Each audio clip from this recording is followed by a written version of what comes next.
pledge allegiance to the flag of the United States of America and to the republic for which it stands, one nation, under God, indivisible, with liberty and justice for all.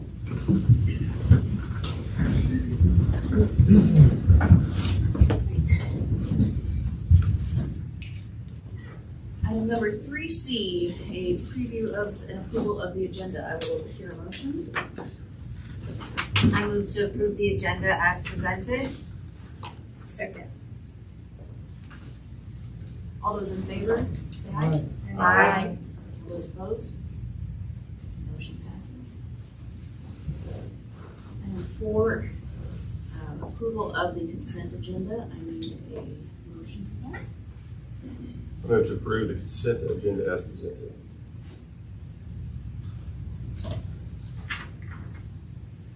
Second. All those in favor say aye. Aye. Opposed? Motion passes. Item number 5, audience delegations. We do have it. And 6, old business. We don't have any. So we'll move on to 7A, which is superintendent update. All right, well, we are a week and 2 days into our start of the 24-25 school year. And every time I say how amazing it is, everybody tells me to knock on wood. The reason I'm not knocking on wood is because there's a clear and focused effort by everybody making this a great school year. It isn't, well, we got lucky with those kids, or we got lucky with these parents, or with this staff, or anything. They're all amazing. Standing in car lines with these principals over the last week, the parents are excited, the kids are excited, and the teachers were prepared. Our families are trusting of everything that we're doing, and I just want to say that I think everybody might say that it was probably the smoothest school year that they've had, and I say that with confidence in the fact that we are very lucky to be here in Harrisonville.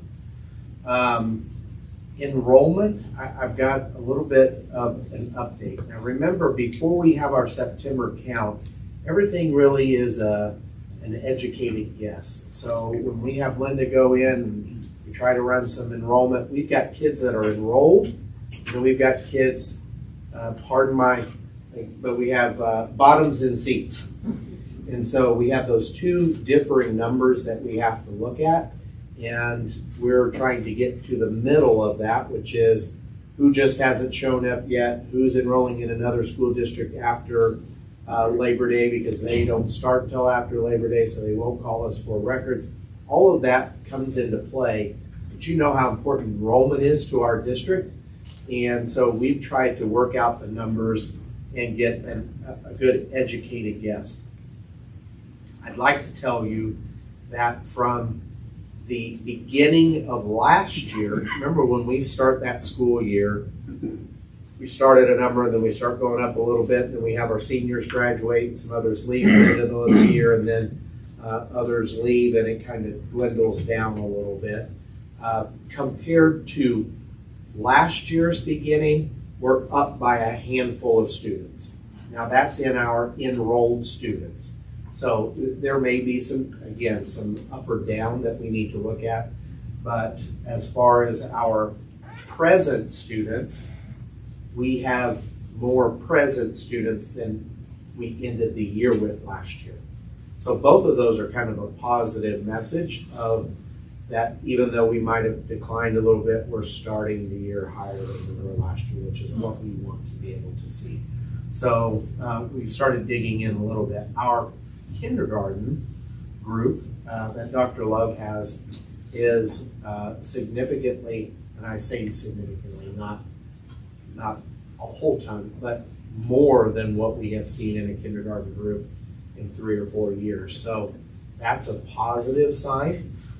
Jill was trying to figure out what happened 5 years ago because that usually is a sign. But whatever happened, it is a good group of kindergarten students, and so that's very positive for us as we need to start growing those groups that are coming in to us. And right now, Dr. Love, can you give me a rough estimate of your number of preschool students that you have? Over 50. Yeah, so we're good in our preschool program as well. And so as we get all of those filled, and we look to the future plans and everything, we're going to have the space for those individuals to be there. We've got, again, starting back to where we have some students at the juvenile center as well. So How does preschool compare to years prior? it's right where we need to be. Again, they're filling.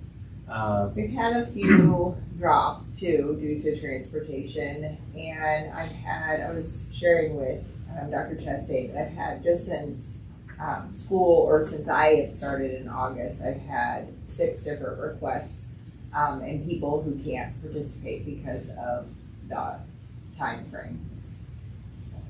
So that's that need that we kind of talked about, maybe a full day opportunity at some point. We are also capturing ADA for our preschool students. We do not capture ADA money for every student. We have a certain percentage of our free and reduced population that we're allowed to capture from that.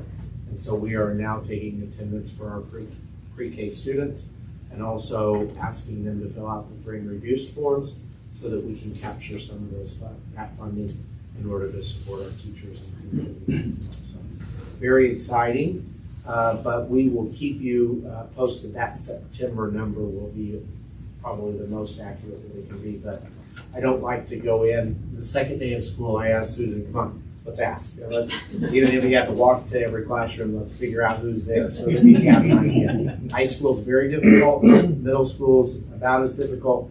CCC, they got people everywhere, and it's really hard, but it is one that we really want to try to do. So it's important to us. We cannot look past our enrollment. It's important to the lifeblood of our district. I also have Mrs. Knox, who is going to share just a little bit.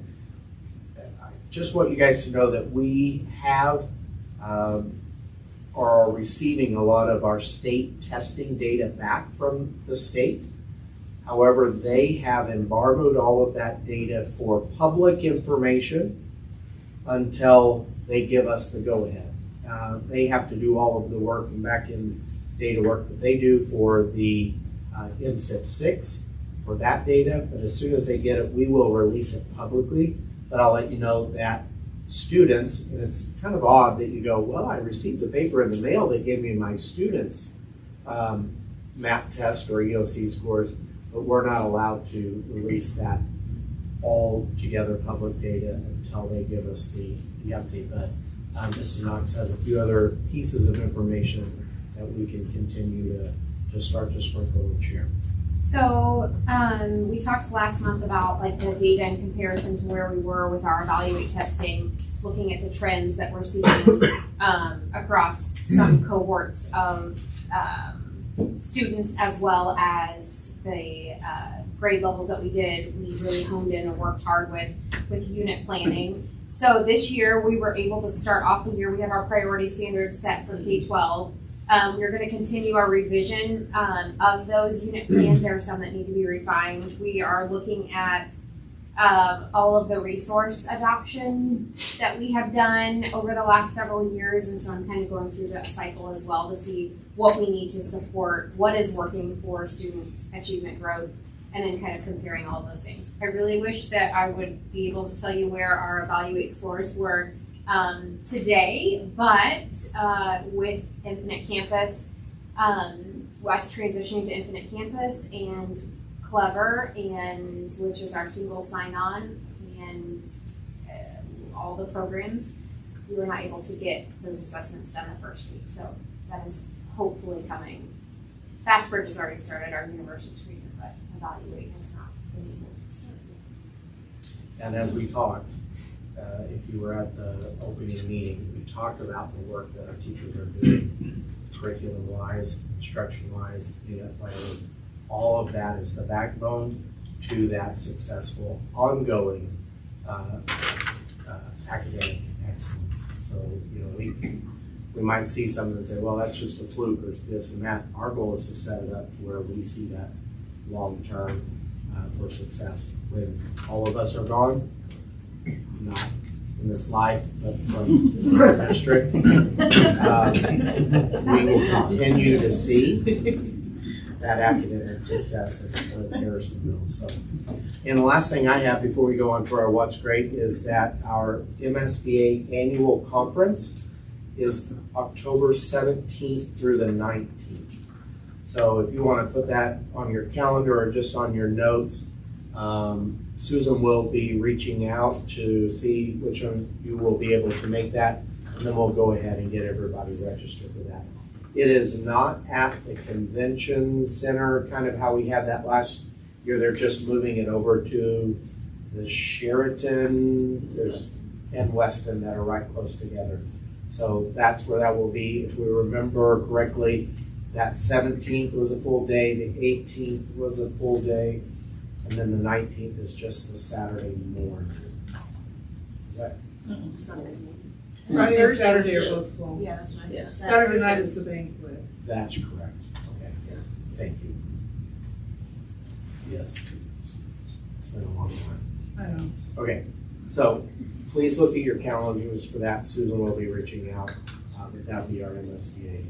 And that's some really good training for everybody to keep up and catch up. And those of you that have onboard units, that's something that you can get during that time. So, all right, I'm going to go ahead and turn it over to Jill. We have too many What's Greats to fit in, but we picked the best of the best, and we want to share a few things. So, surprise to a couple people that are here on little tiny bits. I was gonna die. I'm standing really close.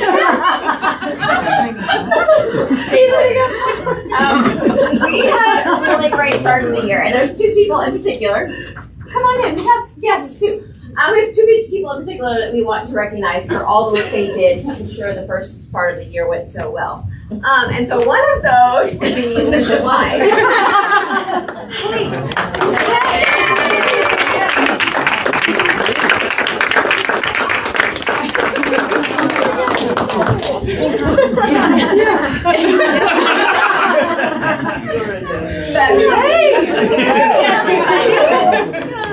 Oh, So we transitioned to a new student information system. So much work went into it, and Linda led that charge, and so we definitely wanted to recognize her tonight. Joe and I are going to stay far from her later, but yeah, we would like to recognize her. And our home Any words you want to say? Well, it's kind of funny because I was very suspicious as the day progressed. And then, I don't know if you all know, but all of these people, we live in 4 houses very near to each other. And I see my mother's car leaving at 6:45. It's probably 20 to 7. I was like, where's Mom going? She doesn't go anywhere. And so I follow her to town. And then they sneakily went down the street towards Annabella's house. Then I thought, oh, they're going to go there for something. Surely they're not coming here.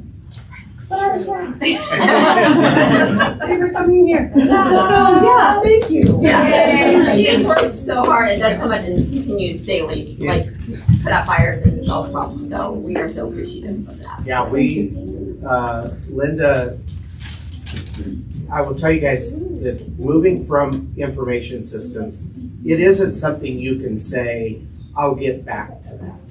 So her phone is always ringing and she's always working because it has to work. And so she's put in lots of extra time, lots of extra effort. We'll talk here in just a minute about another special person who they talked on the phone many times to make things work. Guys, kids would not get here to school without these 2 people and all of their hard work. And I do want to recognize one young lady in the front. Her name is Aubrey, and she is a new kindergarten student. Right, Aubrey? We got to take our picture together, and her name is spelled the same as my Aubrey, so it was she's a star. And Linda, we can't thank you enough for all of your hard work and effort.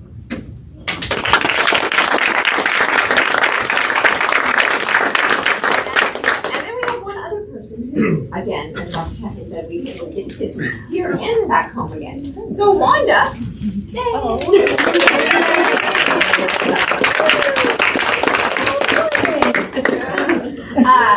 yes, I mean the buses. She worked tirelessly, like all weekend long before school started. She was still working to get those routes. I mean, 9 o'clock one night, I get a text and we're trying to solve the problem. So, yeah, she just does a great job and makes sure our kids are here safely and securely, and does a great job. Those of us who have been in different districts, who have had to deal with all of the things that come along with buses, we don't know how lucky we are. We truly do not know how lucky we are because of Wanda. You only got 6 years left. You know?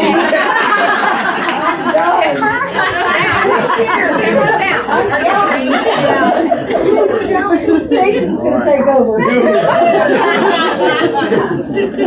Well, Wanda and Linda, thank you. I know we lured you here under false pretenses, but you deserve to be recognized, and we appreciate you very much. Thank you very much.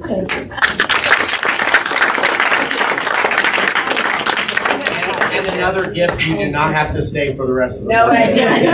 But we do need to take pictures, so let's do Wanda and Jason. And Jason, Wanda. You had something to do with us, didn't you?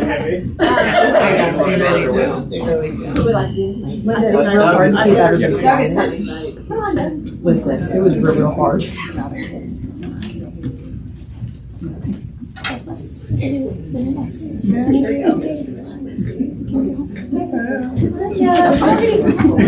All right, Linda and Sam. Oh yeah, let's go.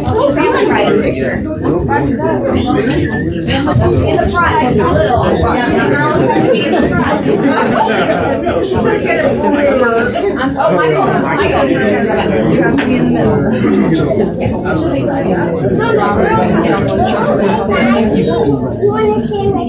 Michael, you want to get in there? Yeah, I'll get in there. Oh my gosh, okay.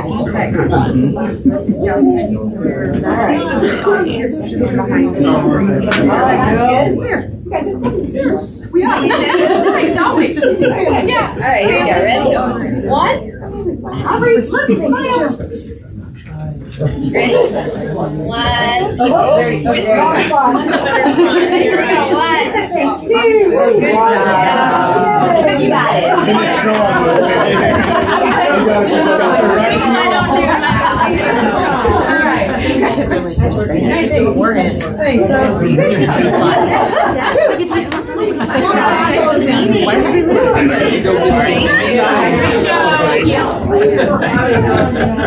Thank you for being here. I'll get it. It's fine. She's Nate said I don't have to say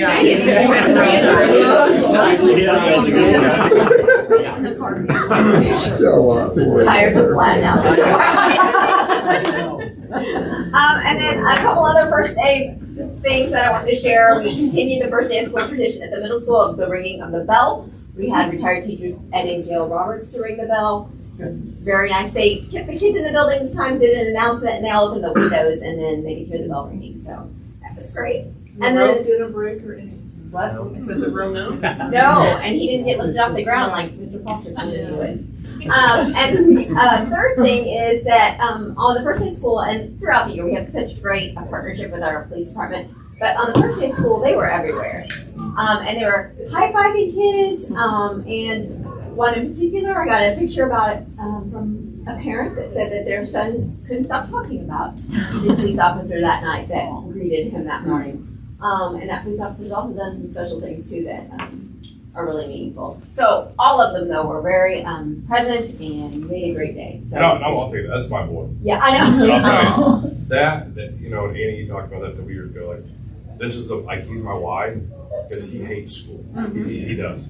But I'll tell you, like, that was monumental for him to be like, okay, it's going to be okay. Yeah. And then there was like a third line as he got in. I can't remember who was in there, but it was like, okay, you know, and he gets in there, and it was a huge like I was proud that Mom was in tears because like okay, it's gonna be okay. You know, like Michelson does just a phenomenal job of just creating relationships and oftentimes in the past, you know, a badge can be negative, but he definitely takes that badge and makes it a positive for kids from first graders that are learning to like school, and change is tough. But yeah, Michelson, Ramsey, phenomenal what they do for our community. It's a great group of people. I know. We even have a new SRS in this one. Yeah, that's Sergeant Michelson, Yes. and now our detective, Yes. Sumner. Officer Sumner is all I ever called him. Detective Sumner has moved up, and so we have a new SRO, and he is hitting the ground running. Another great job. His name is Toby Schaefer. So we're very happy. Thank you. You may not see Joe for a week or two. He might be hiding from these two, but he did a great job of making sure they would get here, so thank you for that. The next part, the strategic plan update. Dr. Parkish, your few thoughts? Yeah, over the last 2 days, we've started to gather the action plans from our individual action teams in preparation for a mid-September presentation date. We are going to send out more information to both the big group and the individual action teams as we get a little bit closer to that date, because we need to evaluate how much time each action team is going to need to present their collective action plans for their individual strands.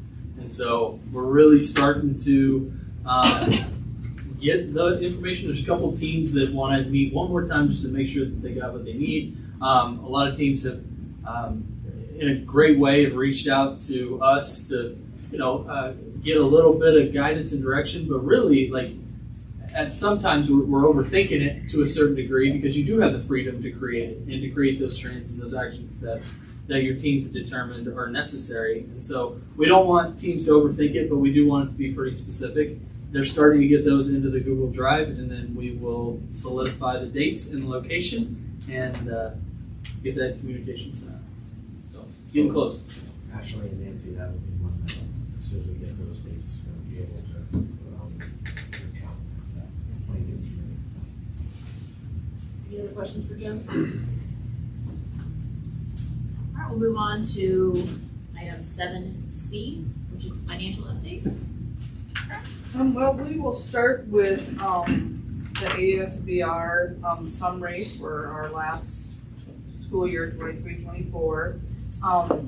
Every single fund,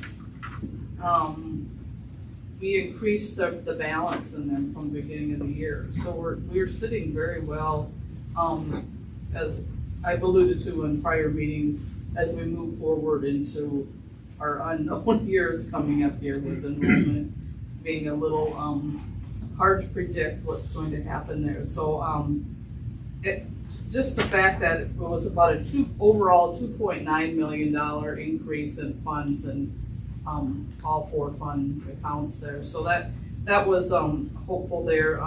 The results of that ended with giving us a 4.27 or 42.72% fund balance compared to 35% the prior year, 22-23. So definitely heading in the right direction on that.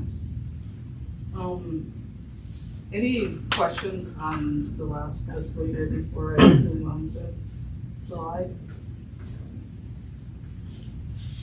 Okay, and then July is a little bit slower of a month as far as revenues coming in. They are comparable to last year at July. Nothing notable to really talk about there. Expenditures, if you looked at the comparison of expenditures from this July versus last July, this July was probably about $400,000 less than last July. And that was just a timing difference of when we received invoices, like for summer school. Summer school got done a little earlier this year, so I think those got paid in last fiscal year. So it's a timing difference. And then also, we had made a big textbook purchase last year too, which we did not have this year. So that's where the expenditures are. So just starting out this year's fund balance at the end of July is 43% compared to 35% last July. So, not, as you can see, not a big change from what our ASBR balances were. We're sitting at cash and investments at $20.4 million. So, feel good where we're at. Any questions for Deb? Thank you. Moving on to 7D, donations to the district. I will accept the motion.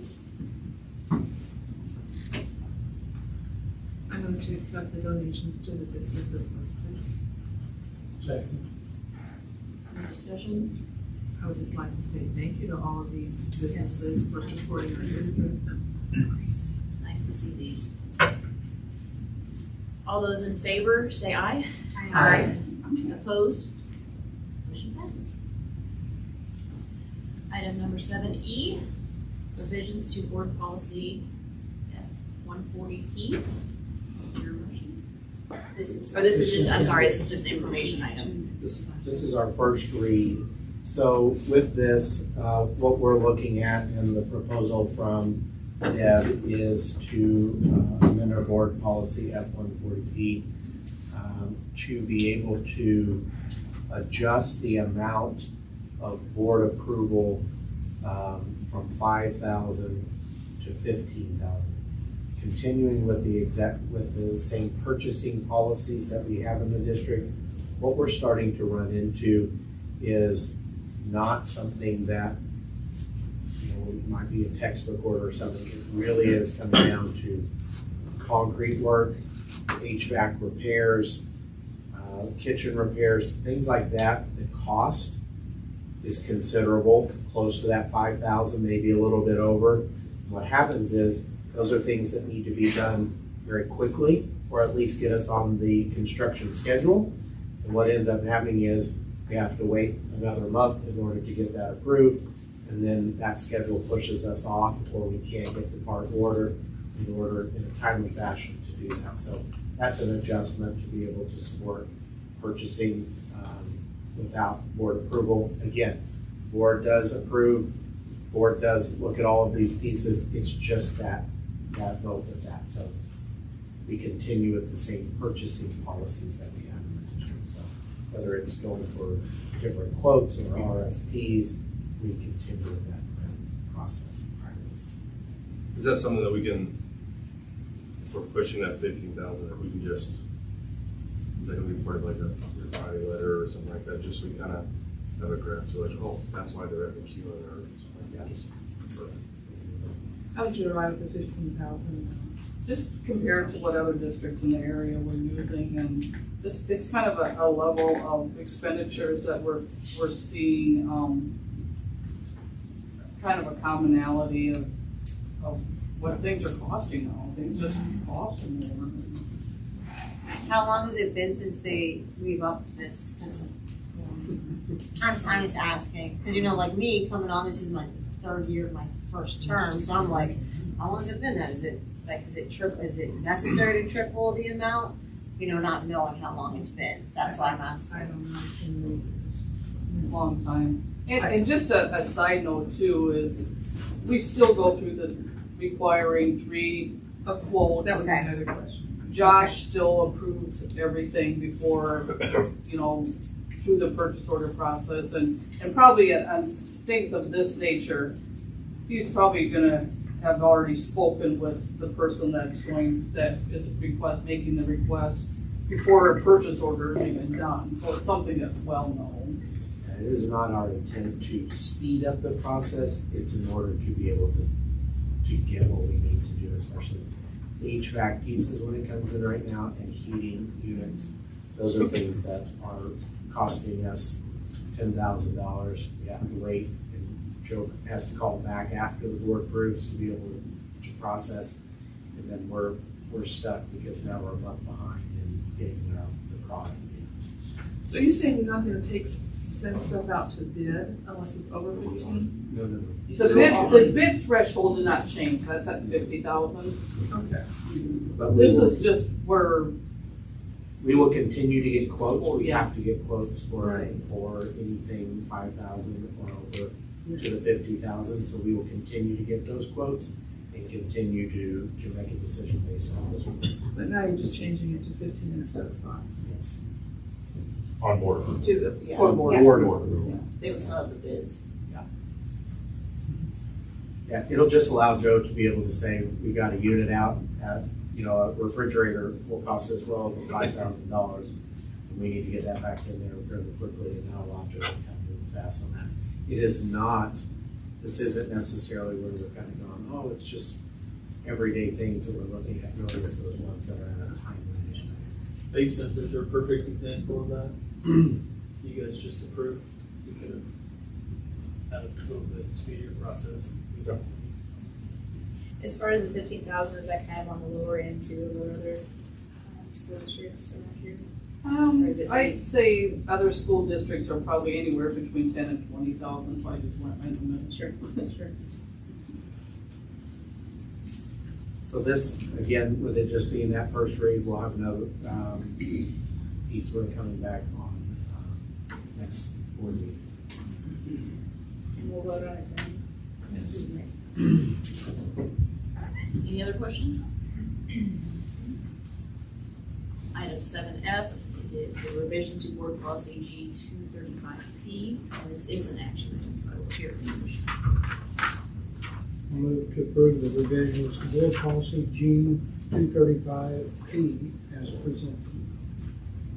Second. Discussion.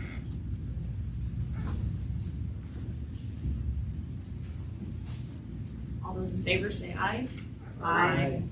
Opposed? Motion passes. Item 7G, the 2024-25 levy rates. This is an action item. I will hear a motion.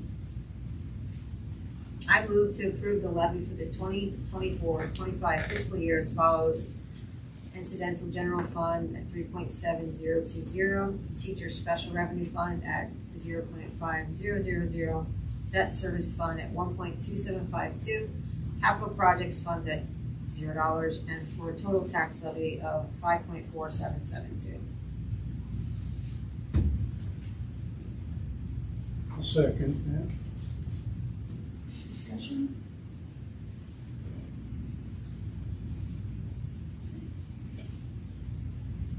All those in favor, say aye. Aye. Opposed? Motion passes. Item 7H, the 2024-25 tuition rate. No motion? I'll move to set the tuition rate for the 2024-2025 school year at $12,734.55. Second. Any discussion? Questions? All those in favor say aye. Aye. Opposed? Motion passes.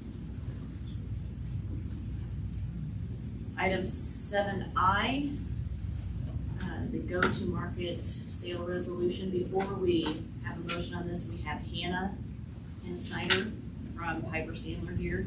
She's going to give us an overview, and then we will do the motion. Hi, good evening. I'm Hannah Snyder with Piper Sandler. So we are a bond underwriter, and basically what we do is we work with school districts to develop plans to fund capital improvement projects. So we issue a lot of times general obligation bonds, which you may be familiar with. And then over time, as we issue those, there's typically a time where we can refund those general obligation bonds and save interest on the bonds for school districts. So tonight, this go-to-market resolution is really just giving us permission to move forward with the steps it would take to refinance the Series 2020 general obligation bonds that are currently outstanding. And I may just add as a reminder, the general obligation bonds are paid out of Fund 3. So all of the property taxes that go into Fund 3 are used to pay principal and interest on general obligation debt. So with that, this refinancing if the board gives permission to move forward with that. The 2020 bonds are currently paying an interest rate of 5%. And based on today's rates, we could refund the bonds at a rate of 3.93%. And so by doing that, it would save $2.4 million in interest expense, which is a present value of 10.69%.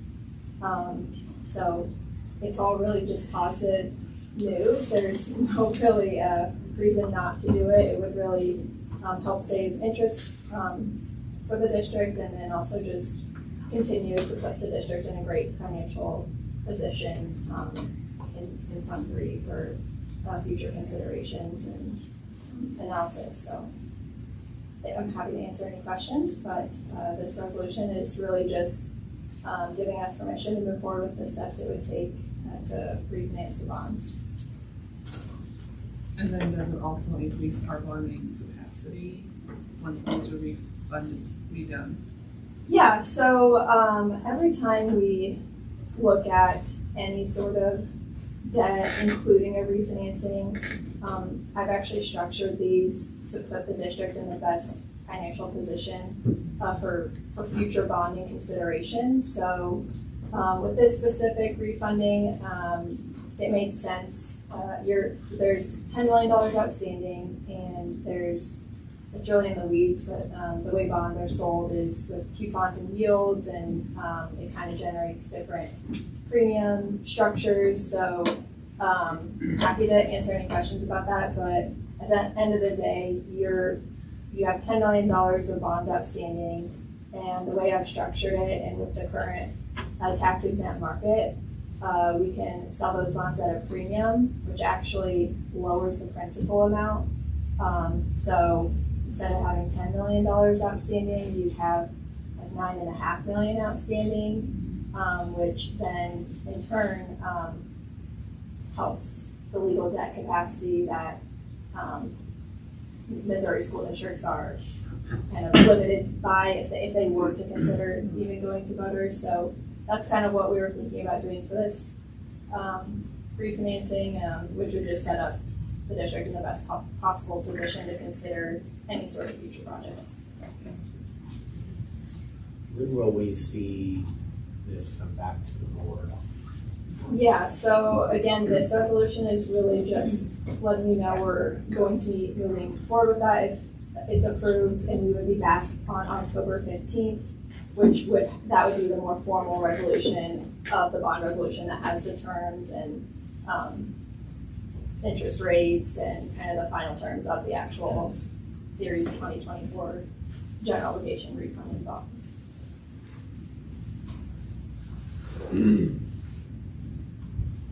There's no other questions, we do need a motion.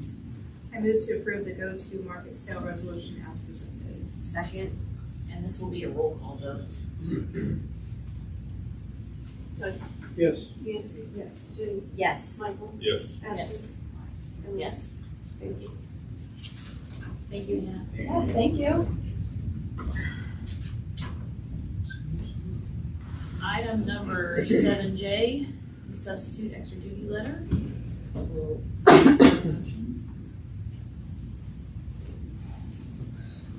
I'm going to approve the 2024-2025 substitute extra duty letter as presented. Second. Any discussion, questions? All those in favor say aye. Aye. All those opposed? Motion passes. And 7K is the 2024-25 SRO agreement and off-duty officer agreement. Motion? I move to approve the SRO agreement and the off-duty officer agreement for the 2024-25 school year as presented. Second. Questions? All those in favor say aye. Aye. Opposed? Motion passes. And the last thing, the information item, the assessment and evaluation of district programs for the food service program. Any questions for Dr. Parkhurst? Anything you want to share? Dinner was good tonight. It was good. The sandwiches were good. Yeah. Thank you. Yeah, we have a Thank good you. leader in Joe Parkins, and we have a good team that we rely on every day in our school, in our schools, and Joe did a great job of capturing that information. The only thing I'll add that isn't in there specifically is how flexible they've been is in there, but how flexible they've been with the switch to the new student information system, because there's been some hiccups. And the lovely ladies that they got, ringing up kids, it'd be easy to get frustrated. They stayed very calm and just made it work. So we really appreciate that. Last thing. Item 8, adjourn meeting.